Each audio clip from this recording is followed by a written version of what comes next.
Boa noite, pessoal. Tudo bem com vocês? Bom, estamos aqui no penúltimo dia da semana da especialização, hoje com o tema de periodontia com o Dr. Fábio Matuda.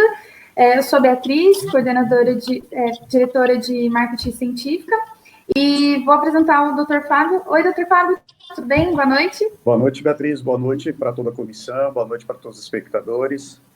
Boa noite. Tudo bem com você? Tudo bem, graças a Deus. E vocês? Bem, graças a Deus. Bom, doutor Fábio, você quer dar uma apresentada rapidinha? Falar um pouquinho de você? Então, pessoal, primeiro gostaria de agradecer a toda a comissão organizadora da faculdade de vocês, Anhanguera. É um prazer estar podendo participar desse evento com vocês. E hoje nós vamos falar um pouquinho de periodontia, né? A minha formação, eu fui aluno de graduação da Unesp, daqui de São José dos Campos. Fiz mestrado, doutorado, mestrado na área de prótese facial fixa, doutorado na área de dentística na Unesp também. Fiz especialização de periodontia pelo Conselho Federal e também especialização em prótese pelo Conselho Federal. E hoje eu atuo ministrando cursos de atualização básica e avançado em cirurgia plástica periodontal na PCD, curso de especialização em periodontia também na PCD, e no Instituto Maxilo Center em Sinop, Mato Grosso. Excelente. Isso. E professor da Univap. Um mestre entre nós aqui, né, menina? Sim. Imagina, obrigado, Bia. Bom, para quem está assistindo, eu vou apresentar rapidamente a nossa equipe aqui, né? Quer começar, Tela? Tá bom. Tudo bem, gente? Eu me chamo Laísa Rafaela, eu sou a presidente e a secretária da Liga Acadêmica. Boa noite, eu sou a Letícia, sou a vice-presidente e secretária da Liga. Boa noite, eu sou a Divânia Fernara Pimentel, diretora científica e tesoureira da Liga Acadêmica. Bom, doutor Fábio, vamos começar então com a primeira pergunta? Claro, vamos lá. Bom, de modo geral, para quem não conhece, o que seria a periodontia? Oi, Bia, a periodontia, basicamente, é uma área que procura estudar aquilo que acontece ao redor do dente, que seria os tecidos gengivais, o tecido ósseo, que a gente pode chamar de periodonto de proteção e periodonto de sustentação. O que seria esse periodonto? Seria aquilo que mantém, basicamente, o dente ancorado às arcadas dentárias, né? Ao osso mandibular e ao osso maxilar. O periodonto ele é composto por gengiva, basicamente o tecido gengival, basicamente uma gengiva que é inserida firmemente ao osso, chamado gengiva inserida, tem a mucosa inserida do palato, e mais as estruturas de ancoragem, que daí é o periodonto de sustentação, que é o cemento radicular, o ligamento periodontal propriamente dito e o osso alveolar. Todas essas estruturas anatômicas, elas podem sofrer alguns processos patológicos, que é conhecido como gengivite ou periodontite. Então, basicamente, a periodontia, além de estudar aquilo que é natural, aquilo que é saudável, estuda também as possíveis patologias que possam acometer esses periodontos, né? Então, é responsável pelo diagnóstico, pelo prognóstico, pelo plano de tratamento e também tratamento das sequelas que possam acontecer após uma doença, que a gente chama de doença periodontal, ou até mesmo em alguns fatores que não estão associados à doença, como uma escovação traumatogênica que pode levar à migração da gengiva, que a gente chama de recessão gengival, e daí fica aparecendo a raiz do dente, que pode gerar sensibilidade dentinária, ou até mesmo lesões de cárie ou lesões não cariosas, como abscessões, erosões. Então, a periodontia procura englobar o tratamento da manutenção do dente a longo prazo, e isso vai interferir em várias áreas, por exemplo, no planejamento de prótese, numa decisão de uma instalação ou não de um implante quando esse dente apresenta uma mobilidade. Então, a periodontia visa ser basicamente a base das outras disciplinas, das outras áreas, para que a gente possa aumentar a longevidade do dente. Excelente. E, doutor, no geral, qual é a função de um especialista em periodontia? O especialista, ele procura, de uma forma assim, mais criteriosa, pelo treinamento, pelo estudo que ele teve na especialização, conseguir realizar um diagnóstico mais minucioso. A partir do momento que ele detecta que tem um problema nesse paciente, que a gente chama de bolsa periodontal, que é quando passa do estado de saúde para o estado de doença, que pode levar à perda do dente, esse especialista ele tem a capacidade de fazer esse diagnóstico precoce, realizar um bom plano de tratamento para tentar ou salvar dentes que já estão numa fase de prognóstico desfavorável ou diminuir a sequela da perda desse dente. Então, o periodontista, ele não trabalha só com a manutenção desse dente quando o dente tem a doença periodontal. Ele também trabalha pensando em preservar, principalmente o tecido gengival e o tecido ósseo, quando esse dente já está condenado e a gente precisa da instalação de um implante no local que depois não dê um defeito estético, nem um defeito de função nesse implante por mau posicionamento. Como e quando foi o seu primeiro contato com a periodontia na fase acadêmica? A periodontia eu tive contato no 3º ano de faculdade na Unesp. Eu tive um bom, excelente professor, Nelson Luiz de Macedo, que ele acabou desenvolvendo interesse, principalmente na periodontia, no tratamento das doenças periodontais. A gente via mesmo que quando a gente realizava um bom tratamento periodontal, de orientação e de escovação, de remoção de placa e cálculo através de raspagem da raiz e da coroa, que respondia de uma forma muito legal ao tecido gengival. Ele se desinflamava, o paciente que apresentava mobilidade dental diminuía a mobilidade, e a gente percebia que os pacientes respondiam de uma forma muito satisfatória e muito, até com emoção, de manter os seus dentes na boca. E mais para frente a gente aprimorou cada vez mais com as cirurgias periodontais, que daí visavam tratar sequelas ou tratar defeitos estéticos, que hoje é muito importante a gente ter um equilíbrio estético, que a gente chama de harmonia, entre a harmonia da rosa, da estética rosa, com a harmonia dental, que é a estética branca, né? Ai, que legal! E o que te levou a escolher a periodontia como especialização e quando você percebeu que seria uma das suas especialidades? Primeiro, eu gostava muito da área de prótese fixa também. E eu observava que muitas próteses, às vezes, que a gente faz, se a gente não respeitar o periodonto, a gengiva, vão diminuir a longevidade e vão gerar perdas precoces dos trabalhos recentes que a gente coloca e faz da melhor forma possível dentro dos critérios de prótese. Mas eu comecei a perceber que, respeitando a periodontia, levando em conta o sulco gengival, respeitando o cuidado de prevenir a recidiva da placa bacteriana, orientando bem o paciente à escovação, os resultados em todas as áreas melhoravam muito. Então, meu interesse para a periodontia foi que eu queria melhorar, não só com relação à prevenção de doença periodontal, mas eu queria melhorar a longevidade de trabalhos estéticos como prótese, coroas, facetas, restaurações diretas de resina. Quando a gente respeita o tecido gengival, a gente naturalmente tem um aumento da qualidade daquilo que a gente oferece para o nosso paciente, e a gente tem também uma melhora da longevidade dos trabalhos que a gente coloca no nosso paciente. Excelente. Bom, a gente já sabe que o senhor dá vários cursos, é um mestre aí na odontologia, né? E eu queria saber o que te motivou a lecionar. Isso daí eu acho que isso daí nasce um pouco com a pessoa, né? Só que eu acho que o melhor que me estimula a lecionar é procurar passar para vocês que são, quem está entrando na odontologia, quem é aluno de graduação, trilhar um caminho mais fácil, né? Eu acho que é muito legal você passar conhecimento, passar as experiências do que deu errado. A gente não pode iludir e passar somente aquilo que dá certo, porque o dia a dia do consultório não é isso.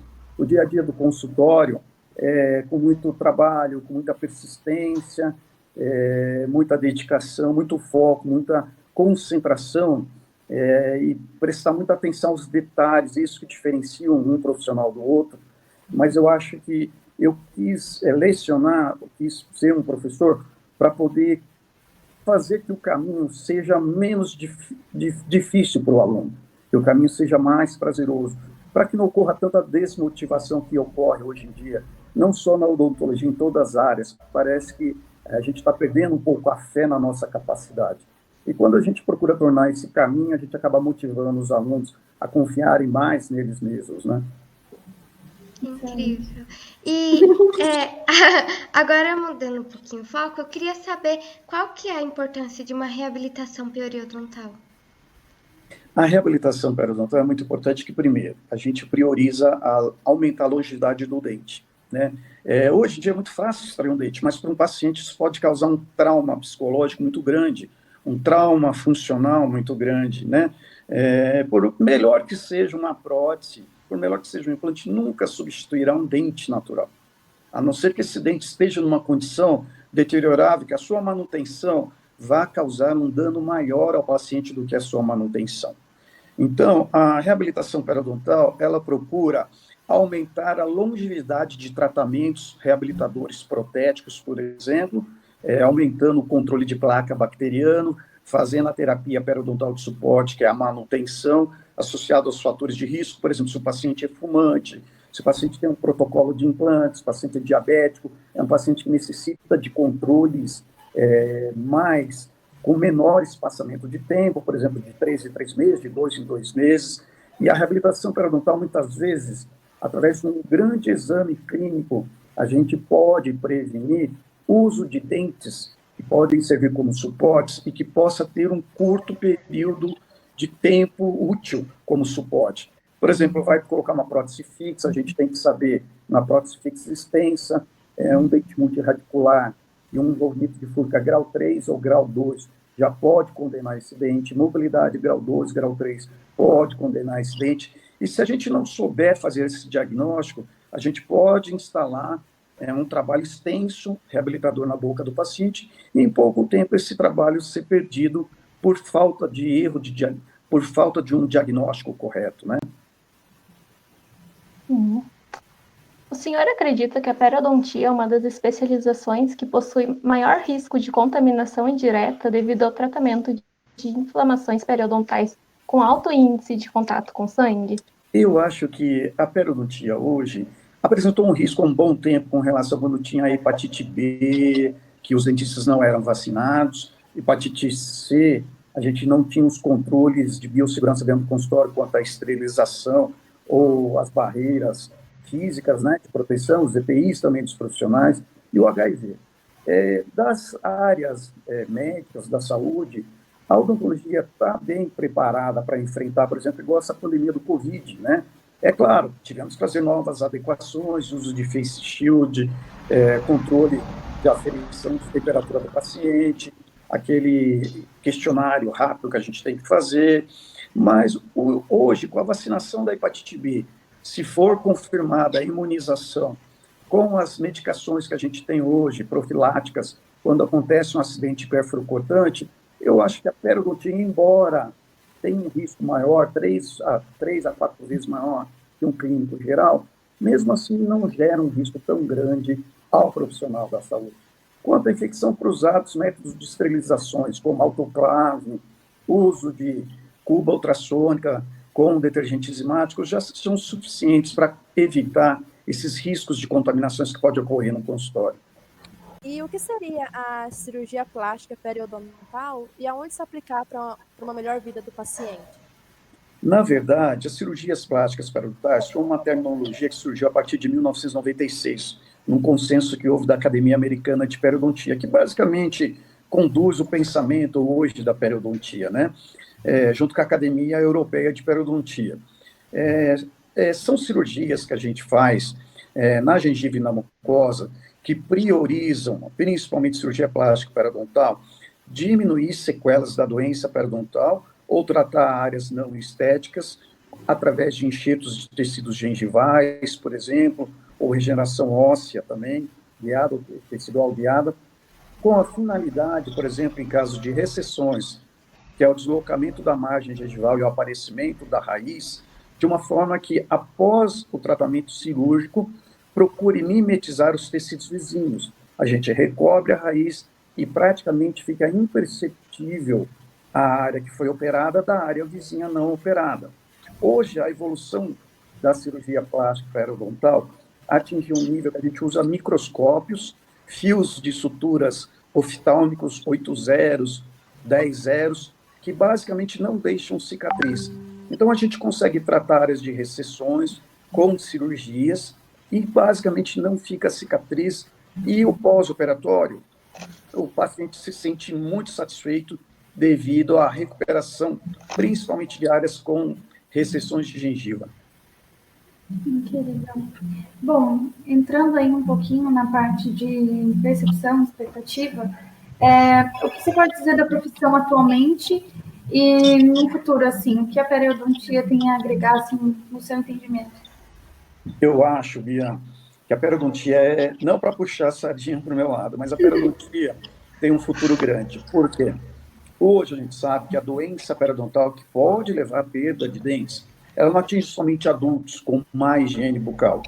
Ela pode atingir crianças, na fase da dentição decídua, crianças com dentição mista, jovens, adolescentes, adultos e idosos. Essas doenças, se não tratadas ou não diagnosticadas precocemente, pode levar à perda de um ou dois, ou até mesmo nos casos que a gente chamava os casos mais agressivos, a perda de vários ou todos os dentes, de crianças, de adultos, de idosos. E a recuperação, às vezes, desses pacientes se dá por meio de implantes osteointegrados.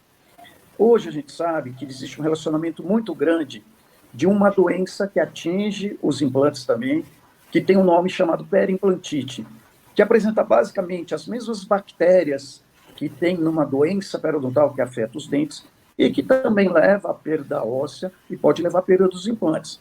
Então, mesmo que se perca as dentições dos pacientes, uma reabilitação com implantes também está sujeito a problemas, que a gente chama de problemas periimplantares, que é uma doença semelhante à doença periodontal. Então, vai necessitar, mesmo com a perda dos dentes, de um profissional treinado, um profissional com conhecimento para tratar essa doença ao redor dos implantes, para evitar a mutilação desse paciente e tornar esse paciente um inválido oral. Porque se ele perder os implantes por problemas de reabsorção do osso, basicamente depois fica inviável qualquer tipo de tratamento para devolver a mastigação, a estética e o conforto para esse paciente.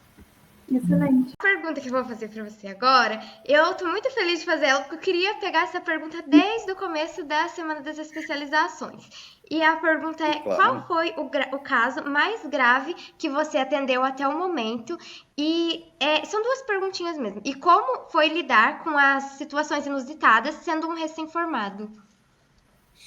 As situações inusitadas, vamos começar por essa, do recém-formado. Eu tive sorte que, quando eu me formei, eu fui convidado pelo professor Aldari, que era professor-chefe da prótese, para trabalhar no consultório dele. Ele falou, Fábio, você quer trabalhar? Porque na época eu gostava de peri e ele precisava de um periodontista. Daí foi uma pessoa que me ajudou muito também no início, mas comecei no consultório trabalhar. Só que em nenhum momento eu vi alguns colegas já indo para clínicas de convênio, clínicas populares, que eu acho que, embora alguns profissionais falem que não tinha que ter, eu acho que tem que ter, porque a realidade do Brasil é outra, a realidade da população do Brasil e a realidade do aluno que se forma hoje numa faculdade, ninguém se forma de uma forma fácil, né? Tanto financeiramente, tem que começar mesmo batalhando e não achar. Só que uma coisa que eu achava errado na minha época, que eu via, é que muitos iam só para esse lado financeiro e esqueciam o lado de estudo. E daí você até se sente inferiorizado, porque você vê aquelas pessoas que estão trabalhando direto de sábado a sábado sem estudar, começa a ganhar mais dinheiro que você. É óbvio, né? E daí você fala, poxa, não sei o que lá. Mas chega uma hora que essas pessoas se estabilizam. E daí vem a hora que você começa a cada passinho crescendo, subindo a escadinha para poder chegar numa área que você se sente bem, né? O topo, o que é o topo da profissão? É aquilo que te faz bem, que não te dá dor de cabeça. Isso já vai relacionar com a tua segunda pergunta. Qual foi o caso mais difícil que eu tive no consultório? Eu vou ser sincero, todo ano a gente tem um caso difícil, né? Uma coisa que eu gosto de falar, por que eu faço a periodontia, eu faço prótese implante? Porque, por maior que seja a dificuldade, que me diga resolver o problema caso eu não faça o correto. Porque, gente, não existe esse negócio de fazer coisas só maravilhosas. Isso é ilusão, né? A gente faz dar errado, a gente faz, tem complicação, a gente tem perdas. Odontologia, você tem que saber lidar com perdas, saber lidar com o erro e não se afundar por causa disso. Você tem que procurar resolver. É aquela história, você só cai porque você tem que aprender a andar quando essa criança. Imagina se você caísse, se ficasse sentado no chão chorando, esperando que o mundo resolva seus problemas. Não, você tem que ir atrás. Você tem que ir atrás. E uma das coisas que eu mais tive, e olha só, eu estou quase com 28 anos de profissão. Eu fui ter um caso muito difícil ano passado, de osteonecrose, né? Fiz anamnese com o paciente, foi erro meu que eu não fiz a pergunta de uma forma que a paciente entendesse. Eu perguntei se ela tomava bisfosfonato, ela falou que não. Só que eu tinha que ter perguntado, você toma um remédio para os ossos, uma coisa simples. Então, às vezes, você tem que saber avaliar de forma que você vai fazer a anamnese. Quando o professor fala para vocês, a anamnese é importante, a gente ignora, é aí que a gente pode correr um dos maiores riscos profissionais nossos. E essa paciente desenvolveu osteonecrose, que eu tive que recorrer a colegas, por isso que é bom sempre vocês terem um bom relacionamento profissional com todos, tá? É aquilo que eu falo, existe a competição, mas a competição tem que ser saudável, tem que ser benéfica, uma competição que ajuda todo mundo, né? E meus colegas me socorreram, me orientaram, fui estudar e, graças a Deus, consegui resolver. Mas foi casos que eu tive que recorrer à literatura, porque quase ninguém tinha passado por uma situação daquela. Demorou praticamente 6 meses para tratar essa paciente, e era todo dia eu ia dormir com a cabeça perturbada, que é isso que eu não desejo para ninguém, né? Por isso que eu alerto o negócio de anamnese, medicações que o paciente está tomando. Foi por um descuido meu que não fiz a pergunta. Perguntei que era bisfosfonato, mas ela não sabia que aquilo que ela tomava era bisfosfonato. E no dia que ela falou, eu consultei um livro, e daí está lá que existia 2.000 vezes a chance de osteonecrose. Falei, pronto, virei aquilo que eu não gosto, estatística de erro, né? Porque não existe linguagem ali, né? E daí fui tratar, graças a Deus consegui tratar a paciente, hoje ela está bem, mas a gente tem que tomar cuidado, né? Agora todo ano vai ter caso difícil, o que não pode é desistir. Vou até mudar um pouco o foco do assunto, o pessoal fala muito da harmonização orofacial hoje, né? Perguntaram outro dia, por que eu não faço assim? Porque eu não sei resolver se acontecer algum problema. Mas a harmonização tem que parar. Hoje tem muitos colegas que falam mal da harmonização, eu acho isso, sabe, besteira. Geralmente, alguns dentistas têm um mau costume de, quando não sabem, ao invés de procurar o conhecimento, começar a criticar. Não, a harmonização é uma realidade benéfica, é uma realidade que está aí. Na periodontia nos ajuda muito a tratar sorriso gengival. Quando o paciente tem um sorriso gengival por crescimento maxilar e não quer passar por ortognática, vai ser paliativo? Vai, mas ajuda. Por que ajuda? Porque você vê que o paciente fica feliz. Quando você atinge a felicidade do paciente, você não pode falar que o dentista não devia fazer harmonização orofacial. Claro que tem. Ele tratou de uma forma que não causou nenhum mal ao paciente, o paciente ficou feliz. E é uma área que está dentro do Conselho Federal de Odontologia como uma área possível de atuação do cirurgião dentista, por que não fazer, né?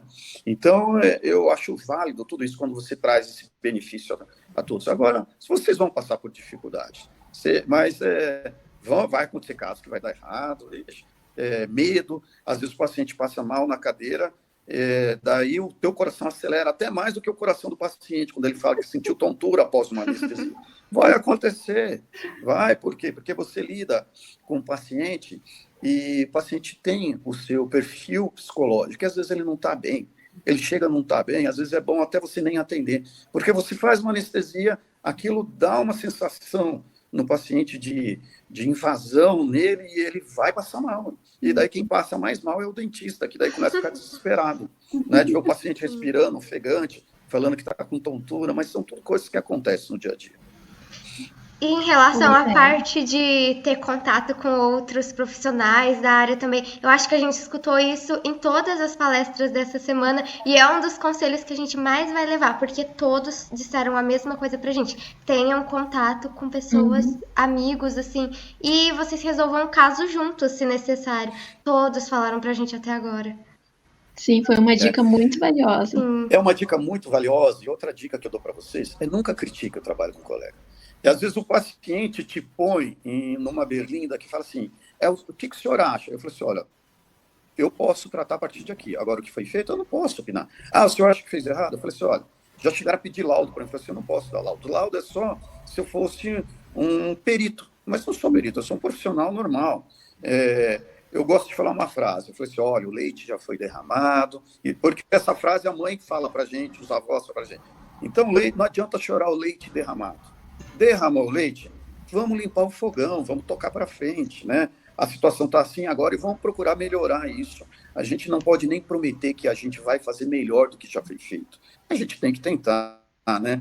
O problema é que a gente, às vezes, nossa, como que um colega, como que um dentista faz isso? Você pode até comentar com você mesmo, ou comentar com a tua equipe, mas nunca com o paciente, né? Que o paciente acaba até julgando, ele pode até julgar, que não aquele dentista foi antiético, mas que você foi antiético de ter feito esse comentário de um colega. Sim. Então, doutor, monetariamente falando, essa especialização compensa? Olha, não vou iludir ninguém. Outras especializações compensam muito mais, né? Se você pegar hoje a harmonização orofacial, tá um boom. Por que existe o boom que a gente fala da odontologia? Porque atualmente, não só na odontologia, todas as áreas associam sucesso ao ganho financeiro, ao ganho monetário, né? E a odontologia hoje, que passa por essa harmonização, que é válida, está tendo esse ênfase, como a pério já teve na década de 90, como a prótese teve, como o implante tem, como a ortodontia tem, que já teve. Então, compensa a periodontia, se você falar estritamente por valores financeiros e você não estiver preocupado com a tua satisfação pessoal de gostar da área e fazer a área, compensa mais você procurar aquilo que está na moda. Só que tudo que vocês perceberem na odontologia teve sua época de auge e depois estabiliza, né? E depois dessa estabilização, se não foi aquilo que você investiu dinheiro, investiu conhecimento, investiu tempo, e o tempo passa, aquilo que você quer fazer no seu consultório, no dia a dia. Até que ponto que vale? Financeiramente compensa, mas você não pode achar que aquilo ali vai te dar muito dinheiro, que hoje em dia está difícil ganhar dinheiro, né? Agora, aquilo que eu falei, tudo que você for fazer da tua área, se você for detalhista, minucioso, você vai se diferenciar daquele colega que está fazendo o mesmo curso que você, que está fazendo a mesma, ou fez até mais cursos que vocês, mas não se preocupam no detalhe. A odontologia hoje está no detalhe, né? Por isso que eu falo que a periodontia que a periodontia exige do aluno da periodontia que ele seja detalhista com a gengiva. E com a gengiva é difícil ser detalhista, porque com dente, muitas vezes, você tem ajudas de qualidade de material, você tem ajudas de um bom protesista, bom protético, né? Um bom protético trabalha numa prótese, numa porcelana, e, infelizmente, às vezes, os méritos é só do dentista, esquece até de citar o nome do protético. Eu acho que todo mundo teria que pôr o nome do seu técnico quando expõe um caso, né? Porque ele também participa desse sucesso. Não, ele participa desse sucesso. Agora, o periodontista, ele sabe que se ele bobear numa incisão, já é. E a incisão é o início de tudo, né? Sim, verdade. E durante a gravidez, é comum a mulher ter problemas gengival? É comum, porque, primeiro, vamos partir do caráter psicológico da mulher. A mulher ela vai estar mais atenta ao quê? À gravidez. Então, muitas com estresse, com as mudanças hormonais, que são enormes na mulher, é uma bomba, uma verdadeira bomba, né? Ela começa a poder dar prioridade, não é que ela não faça, ela começa a dar prioridade a outros cuidados de higiene pessoal e acaba diminuindo um pouco o seu cuidado. Não estou falando deixando de fazer, com a saúde bucal, né? Às vezes está grávida, está enjoada, está escovando o dente, começa a passar mal, para de escovar o dente.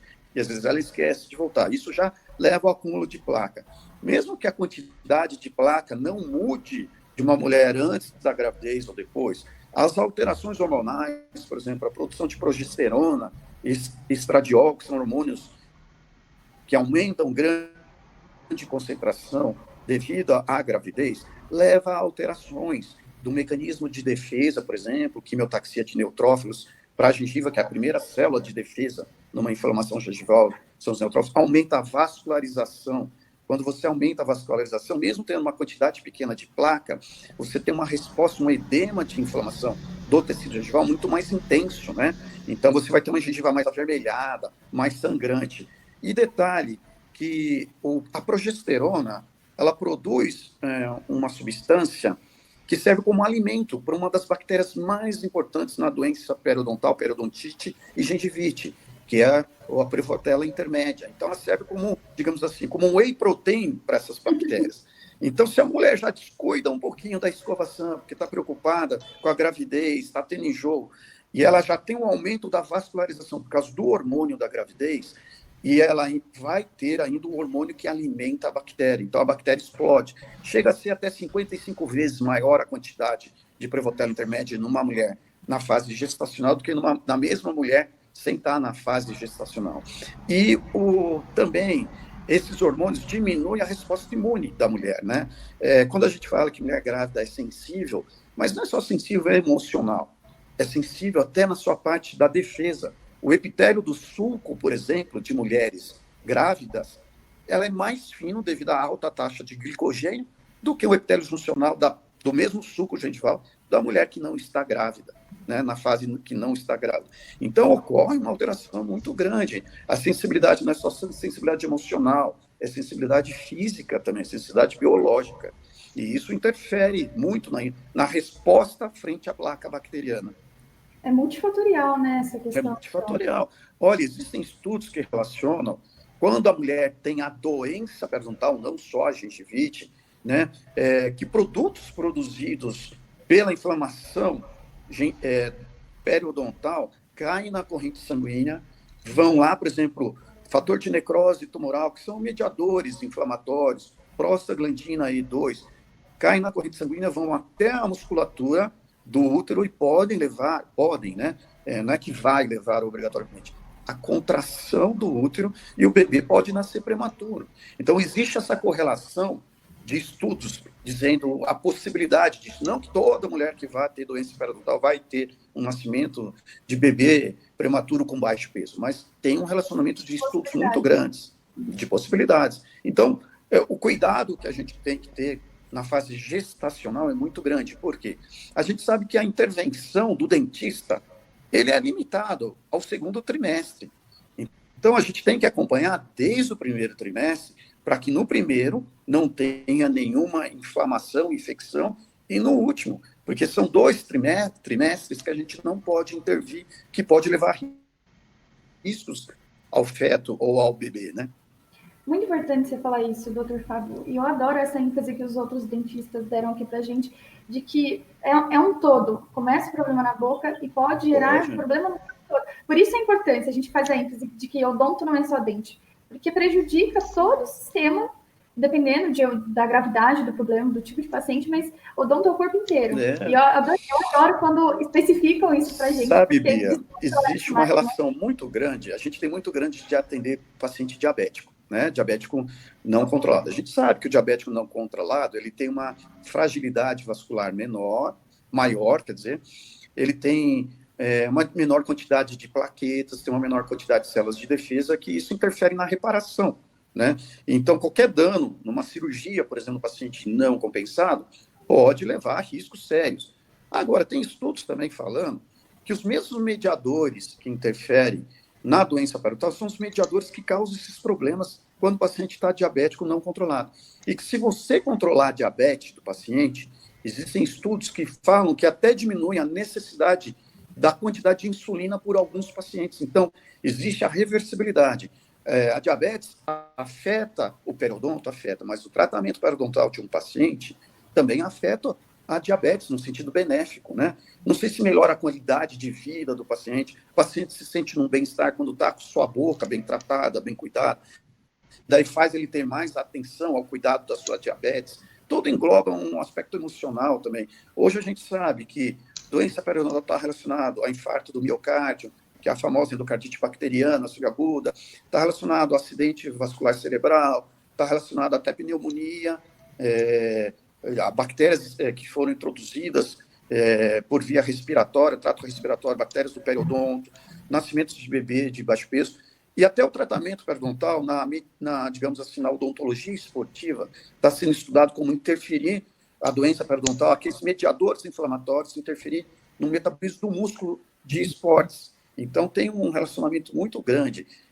A placa bacteriana, a gente trabalha com uma etiologia que ela é muito séria, e às vezes a gente menospreza essa etiologia, né? Então, a gente tem que ter cuidado com esses estudos, tem que saber tratar isso. Sim, a importância aí da complexidade de estudos, né? Da gente estar sempre procurando mais e mais, né? Doutor Fábio, você já falou um pouquinho da questão do EPI, da pandemia, só que eu queria que você explicasse na sua realidade atual o que foi diferente, o que mudou, tanto na parte de dar aula, né, que o senhor disse que ontem estava fazendo curso com o pessoal, eu queria saber também no consultório, o que foi diferente para você? No consultório, foi assim, a gente teve que obrigatoriamente, é claro, tem que seguir as normas do Conselho Federal de Odontologia, as normas da Anvisa, tivemos que fechar mesmo os consultórios naquela época que foi a que deu o maior índice de subida da curva, né? Infelizmente, no Brasil, a gente não pode nem falar subida da curva, tem que falar subida da reta, né? Porque curva vai devagar, reta vai no instante. No Brasil, parece que está uma reta. Daí a gente teve que se adaptar a coisas que a gente não fazia antes, ter o termômetro à distância, tem que fazer a medição do paciente, álcool gel na recepção, álcool gel no corredor, álcool gel no consultório, para o paciente se sentir bem. Tem que evitar aglomeração em sala de recepção, né? Eu não gosto de usar o termo sala de espera, porque ninguém gosta de esperar, né? Principalmente se está esperando o dentista. Médico não, médico, o paciente espera 3 horas, mas dentista, se atrasar 2 minutos, já vira motivo para paciente pedir desconto. Mas daí o que acontece? A gente teve que trabalhar de forma a reduzir o número de atendimentos. Se numa manhã você atendia 4 pacientes, você vai ter que passar a atender 2 pacientes. Tem que fazer a cada atendimento toda a higienização de uma forma mais criteriosa, além de o pano com desinfetante, tem que passar lisoforme, tem que passar spray de lisoforme, com questão do ar-condicionado, tem que fazer a limpeza dos fios, tem que manter a janela aberta, e daí a gente mantém a janela aberta, tem que pôr avental de EPI, de uma gramatura que não pode ser uma gramatura menor que 40, tem que usar o Face Shield, que eu acho que é uma realidade que vai ficar na odontologia, o Face Shield, que é aquela máscara, a máscara N95, que é sufocante para a gente, e ainda mais quem, igual eu uso óculos, fica embaçando toda hora. Então, a gente teve que mudar muitas coisas, mas em termos, digamos, de esterilização de material, mudou pouca coisa, porque a gente já fazia os controles, né, com autoclave, uso de cuba ultrassônica, alguns colegas usam detergente enzimático, outros não, isso aí vai de cada um, só que você tem que seguir as regras do detergente enzimático, não pode ficar o dia inteiro lá, também tem que ser trocado, né? Agora, a gente tem que tomar cuidados mais com relação a nós mesmos, a equipe, a minha equipe, até minha secretária, tem que usar o Face Shield, né? Álcool direto, máscara direto. Então, a gente acabou fazendo as modificações. Quanto à aula, infelizmente, a gente perdeu, que são as aulas presenciais, né? Porque é gostoso ter esse contato, a aula é mais dinâmica, a aula é mais... Inclusive, você assiste uma aula de 2 horas numa sala que tem os colegas, que até quando você bate um papo, relaxa, faz uma brincadeira, é muito diferente de uma aula via online, que 45 minutos já te deixa querendo subir nas paredes. Então, é complicado. Mas estamos procurando resolver esses problemas, todos os cuidados, as universidades estão se adaptando. Eu acho assim, veio para mudar muitos conceitos contra o relacionamento do atendimento de pacientes, um cuidado a gente vai ter que ter maior no questionário dos pacientes anamnese, vai procurar, vocês que são alunos, nós somos profissionais, até ter um cuidado maior para evitar a nossa contaminação, a nossa infecção, né? Vamos ser mais, digamos, neuróticos com a biossegurança do que a gente já é dentista, é neurótico com biossegurança. Mas neurótico no bom sentido, né? Mas eu acho que veio para mudar muita coisa. E veio para o que me impressionou, eu vou falar pelos meus alunos e agora por vocês, estou tendo esse contato, foi a capacidade que os jovens tiveram de se adaptar e correr atrás e não deixar as coisas, o barco afundar. Você vê que todo mundo está ali remando, e às vezes isso, de certa forma, aproximou até alguns professores que ficavam mais distantes, os alunos acabou aproximando, porque todos querem o mesmo objetivo, que é sair dessa forma com o menor trauma e a menor sequela possível. Todos estamos passando por isso, né, professor? Todos, todo mundo inteiro, né? É uma situação complicada, digo, pela minha mãe, no escritório. Eu acho que o mundo empresarial como um todo teve um impacto de diferença, né?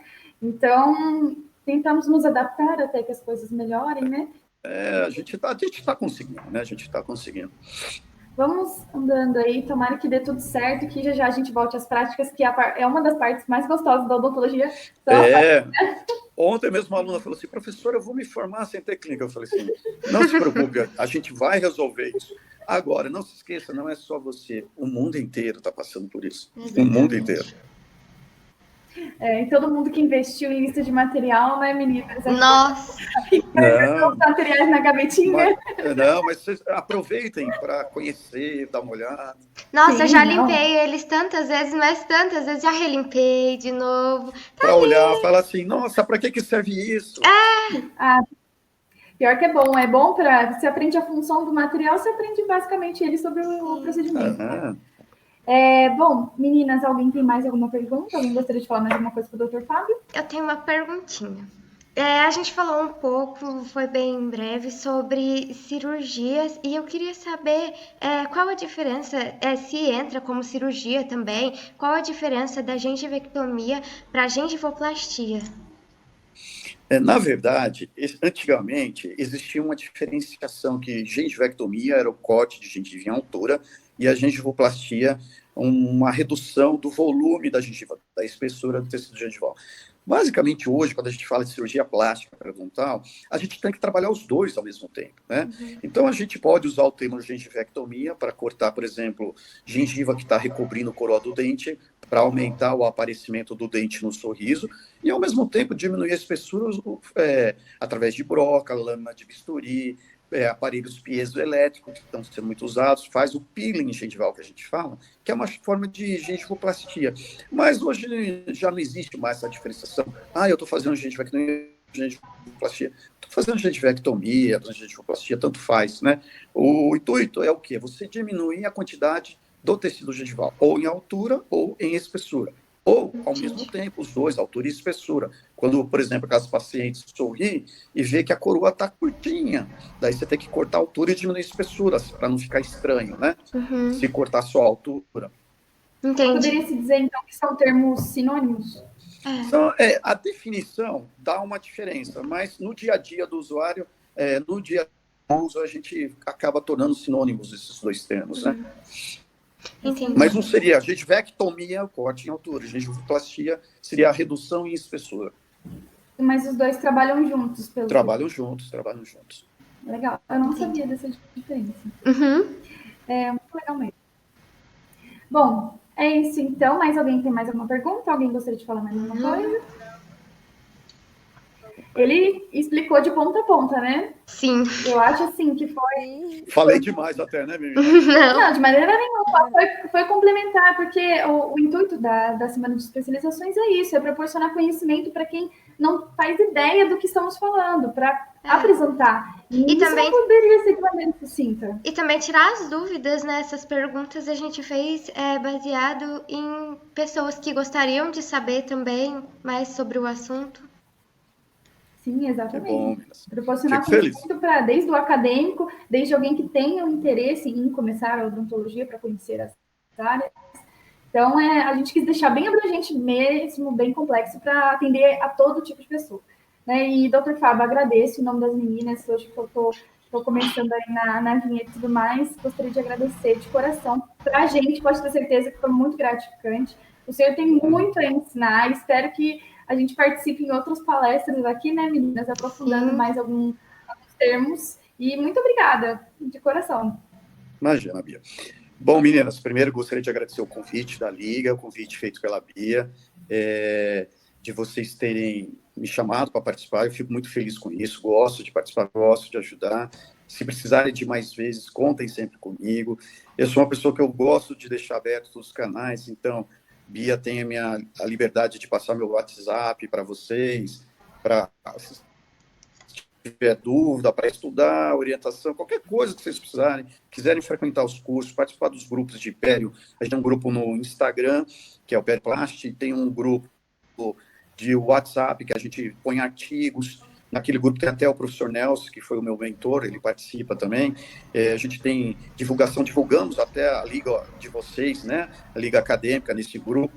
Fiquem à vontade de participar e não tenham cerimônia, eu falo, não tem que ter frescura, eu não gosto de frescura, sabe? Aluno de graduação, professor, doutor, não, Fábio, me ajuda nisso. Então, se tiverem dúvida, quiserem participar, pode me acionar, me chama por WhatsApp. Estou com uma dúvida, queria fazer...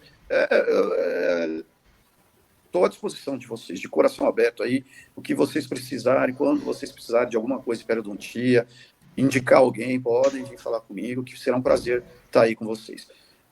Sucesso para vocês, sucesso nessa liga, nesse esforço que vocês estão tendo. Vocês vão ver que vai ter o reconhecimento, terá a recompensação também por tudo aquilo que a gente faz com dedicação.